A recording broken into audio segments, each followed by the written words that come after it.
Ashamaa akkam jirtu hordoftoonni Qiddoo YouTube marti keessan sinin jechaa viidiyoo Abiraamii fi akkasumallee Ermeellaa argee jira jechuudha. Dhaggeeffadhees jira kaleessaa egaa kan namni irraa kuteen dhaggeeffadhe siniin jechaan ture jechuudha. Haa ta'uyyuu malee egaa Abiraamii guyyaa har'aa kan hin dhufe mana haarawaa keessatti isas immoo chaanaalii Ermeellaan hin dhufe baay'een keessan jaalattaniittu akkasumas illee keessaanis koomentiinis chaanaalii baniif naan jechaa turtaniittu. Haa ta'uyyuu malee ishiin baay'ee nama gaarii nama yaada sirrii namaaf qabdudha yoo jedhullee dubbatee jiras jechuudha. Akkasumallee galateeffateenii jira. Waanan jedhuun qabu waanan dubbadhuun qabu kan ishii waaqayyo gatii ishii ishiidhaaf akaffalu yoo jedhullee haasawaa ture. Egaa ta'uyyuu malee gidduma kanatti ishiin dhuftee jirti jechuudha. Egaa wantin har'aa si waamee fi atis illee waanan sitti haasa'uu qabanaan jette eenyurraa haa jalqabu gaafa inni jedhuun sumarraa jalqabu jetteeni maalidha hinnusi jennaani. Ani isa dhugaan sitti maa waan hundumayyuu fixadheera. Egaa deemuufis nani jira jedheeni jechuudha. Ishiinis immoo maaliifidha kanatti deemtu osoo deemuu baattee baay'ee bareedaadha. Ati kan kana karoorfattee fi haalota jiraniif ture. Ani immoo kan hin barbaadu akka ati Ruuttaa faana jireenya gaarii ta'e waliidhaanii jiraattanidha jettee jechuudha. Innis wanta akkasii hin danda'amu wanti hundumtiyyuu xumurameera yoo jedhullee haasa'ee jira jechuudha. Jalqaba irratti akkamittiin akkanirraa garagar ba'uyyuu hin beeku baay'ee natti ulfaatee jira jedhee Ruuttaa al tokko bichaa maqaa ishii dhahe jechuudha. Sanarraatiin kan ka'e maqaa ishii hin dhoofne jechuudha. Egaa wanti hundumtiyyuu itti ulfaatee dadhabeetidha. Jalqaba baay'ee kadhatee ishiinis immoo hin deemin baqqaati akka deemtu hin barbaadu jetteeni jirti. Atumtillee gammachuudhaan akkana gaggeessitu hin barbaada. Maatiin koo hundumtiyyuu natti dallananiiru. Hiriyoonni koos obboloonni koollee maaliif kun ta'anaan jechaa jiru. Atumtillee gammadiitiin gaggeessii jedheeni jira jechuudha. Abiraam asirratti waan tokko kan hin himuu barbaadu jechuudha. Lapheen abbaa kee sitti gaddee lapheen haadha kee lapheen obboloota kee sitti gaddee obboleessa keenya eessayyuu ga'uu hin dandeessu. Ati hamma haalota jiran kana keessaa baqachuu barbaaddeetu sitti ulfaateetu dhiirummaan kee xiqqaateetu namaadhaan ta'uu mala jechuudha. Haa ta'uyyuu malee haala jiru otoo tasgabbeessite akkasumallee waa'ee dhimma Ruuttaa kanallee osoollee itti yaadde amma akka fakkaataa jirutti obboloota koo Ruuttaadhaan waan dhiiseetum adeemus hin fakkaata. Garuu immoo gahee wal biraa qabu. Furmaan isaaniillee dhimma gaa'ilaa isaaniillee waan tarsa'ellee hin jiru. Qabeenyillee ni jira. Konkolaataan illee argitaniittudha. Waan baay'eetu jira jechuudha. Kana akkam godheeti eenyutti alaafinnatii kennee deemaa kan jedhus gaaffiidha jechuudha. Waan waliin jalqabanis qabu Ruuttaa faana waan ta'eef jechuudha. Mooyii walii galaniiti nurratti biraankii hojjetumoo maalidha siniin jechuun jaaladha. Innis immoo Itoophiyaa keessaas waan hin gochuu qabu wanta ta'e waraabeen gadi sinii gallakkisaa. Akkasumas immoo iddanii biyya sana ga'ee gadan sinii gallakkisaa. Amma garuu biyyaan deemuu sinitti himuu hin danda'u jedhee jira jechuudha.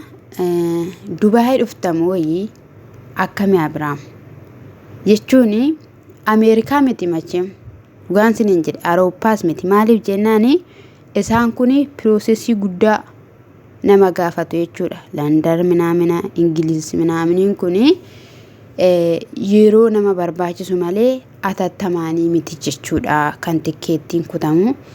Akkasumallee ani Dubaayii kana shakkee jechuudha. Dubaayii shakkee jira yookiin immoo Sudaan fa'ii kana hin beeknu. Egaa yennaan achi ga'ee nuudhaa fi kan agarsiisu ta'a.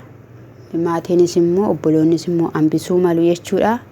Haalli Ermeellaan jechaa jirtu kana keessatti dhimmichi jabaachuu hin didu. Maaliif jennaan akkati narraa gargar baatu hin barbaadu, akkati narraa fagaattu hin barbaadu, akkati biyyaa baatu hin barbaadu jechaanii jirti. Atillee na hubadhu yaada jiru jechaanii jira. Akkasumas immoo jechuudha argitaniitu taambilanii jechuudha suura isheetii fi suura isaatiin hojjetee fi jira jechuudha dudduuba piroofaayilii yuutuubii ishiirra jechuudha. Kun maal agarsiisa siniin jedha. Isa kanadha. Egaa wanta immoo waliin ilaallaa. Ruutaan illee yoo deemee rakkataa afaan hin beeku, biyya hin beeku jechaa turte jechuudha. Dhugumadha akka yaadanii miti. Ijoolleen baay'een bahanii waggaa tokko waggaa lama rakkatanii ukkaamamanii kan turan ni jiru jechuudha. Argataniitti yoo ta'e naatii hiriyaa eeluu kan ture sana ji'a 8tiif rakkina guddaa keessan ture jedhe akkatti miidiyaa irratti gaafa dhufe boo'ee maraate argitaniittu jechuudha. Kanaaf waan baay'eetu nama mudata. Inni biraa immoo jechuudha Abeel akkasuma iyyuu nama jedhamu Abuush fidanii dhufan. Abeelii dubbii wayii jechuudha waan irra dibee wanta akka inni dhokatu barbaadu wayii jira jechuudha. Dubbii isaa keessatti haala isaa keessatti jechuudha dhaggeeffadhee kan saasi. Isni kunis Roobeel akka araara akka buusu dhiifama akka gaafatu Abrahaam osoo hin deemini jedhee ture jechuudha. Kanaafiyyuu nuti immoo Roobeelidhaanii waamne gaafachuu hin dandeenyu. Abuush haa gaafatu. Abuush nama ragaa jedheedha, nama yaada qabudha. Isa kanaafiyyuu mee inni haa gaafatu jedhanii turanii Abuushin dhufee nuti har'a kan si barbaannee fi Roobeel akka asofsiistu barbaanna jennaan. Maalidha waan hin beekne wanti hojjetamee jira, wanti ta'ee jira jennaan. Lakki wanta haaraa waan hin jiru. Garuu nuti kan barbaanne hundumti keenya iyyuu dhiifama walii gooneerraa araara buusneerra. Kanaafiyyuu Roobeelii atattamaadhaan akkuma kee Abrahaam dhiifama gaafatu jedhee jechuudha. Maaliif kanii akkanii dhiifama gaafatu barbaaddanii? Inni dhiifamichaafiyyuu tole waan jedhu hin fakkaatu.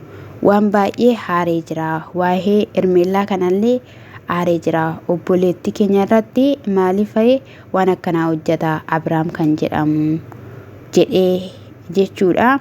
Haa ta'uyyuu malee akkaataa asofsiistu barbaannaan anillee yeroo darbee waan hundumaatti alaafinnatii nan fudhadha. Amma deemuun naa danda'ame nan deema siniin jedheen tureeyyuu. Ani immoo bariin baa halkaniin galaa. Kanaafiyyuu wal argachuu hin dandeenye jennaani maalumaafiyyuu asofsiisi gaa'ee jedhaniini. Innis immoo tolee jedhee jira jechuudha. Dudduuba maaliif jedhee Roobeel gaaffiin qaban Roobeelii fi Abeelirraa jechuudha. Abeelii waan ta'e bichaa jechuudha irra qabeera akkuma siniin jedhee akka hin baaneef waan dhossee wayii qaba. Ruutaa waan hunduma isaa dhiisteedhe gara manaatti haa deebitu jedhe. Achi Abrahaam deemuudhaaf jedha oollee jennaani achittis immoo afaan keessa qabate jechuudha. Maaliifidha guyyaa Abrahaam deemu fa'ii beekuu qabna gaafa Abuush jedhu maal jechuu barbaaddeeti fa'ii jedheen jechuudha. Maal wal mari'atanii waan Abeeliin Abrahaam mari'ateetu jira moo jarattiin kun waan waliin mari'ate qabdee jedheen dhugaan siniin jedhe uummata kanarratti roorrisaa jiru jedheen dhugaa hordoftootatti roorrisaa jiru malee kun nagaa miti jechuudha. Maalidha meenni isaan afaan keessa qaqqabatan kun naan galle irra dibaa kana hin jaalladhu ani isa dhugaa dubbachuudhaaf jechuudha. Abrahaam illee jechuudha Hermeellaan kun illee dhaabattee illee siraan illee gaafachuudhaaf gaafa ishiin jettu lakki bakka dubbii qabdaati yookiin natu deema yookiin situ deema jedhee wakaba kaasaa ture jechuudha. Isaan kunis immoo akkasumadha tole baqqaa'een jechuudha. Mee waan masaan godhan hin argina. Ruutaan gara manaatti maalumatti deebitee namichoo kun nan deema jedhee jira teessalatti beefaan hojjechaa jiru isa dhugaan siniin jedhe. Abrahaam immoo jechuudha gara dhuma irratti yeroo ishiin baqqaa of eeggadhu ofii eegii baqqaa eddanan deema jettee jennaan eeshi baqqaa maamna jedheen jechuudha. Garuu immoo sirba sirbeeraaf jechuudha. Sirbanni sirbeef maal jedha eeyyee rakkoo fi dhukkuba danda'e sagaleen kun sirriitti tolaalaa taa'e jedhaa kaa jedhaa dhaggeeffadhaa magochuun hin danda'amu. Otoo si hamataniis dhaga'eera laphee kee qulqulluu naaf kennite amantii dhabiin kaadaraa amantii dhabiin kaadaraa duratti ijoollee fanna walii sirbinu jechuudha. Sagaleen kee boo'ichaaf hin ta'u waliin jenna turrenna.